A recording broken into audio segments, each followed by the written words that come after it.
Novoletna loto mrzlica se je začela. Od danes so v prodaji posebne srečke, ki bodo dobitnikom prinesle drugačne nagrade kot običajno, morda stanovanje, mesečno rento ali naložbeno zlato. Gre za ponovitev lanske zelo uspešne novoletne loterije, s tem, da je letos dobitkov več, 100 tisoč več pa je tudi srečk.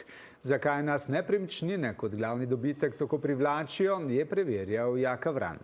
Poleg običajnega iskanja dobitne kombinacije pravih števil, ki prinašajo milijone, je od danes na voljo še eno posebno žrebanje loterije, ki prinaša nekoliko drugačne nagrade. Tako je, od danes naprej je v prodaji novoletni loto. Lanski velik odziv je loterijo letos spodbudil k povečanju tako dobitkov kot tudi števila srečk. Po lanski izkušnji, ko smo prodali vsa potrdila, to se pravi 350 tisoč pred božičem, smo letos igro, bomo rekli, obogatili z 100 tisoč več potrdili. Kaj pa je tisto, kar je tako pritegnilo? Glavna nagrada, ki ni bila kot običajno denarni znesek, ampak nepremičnina.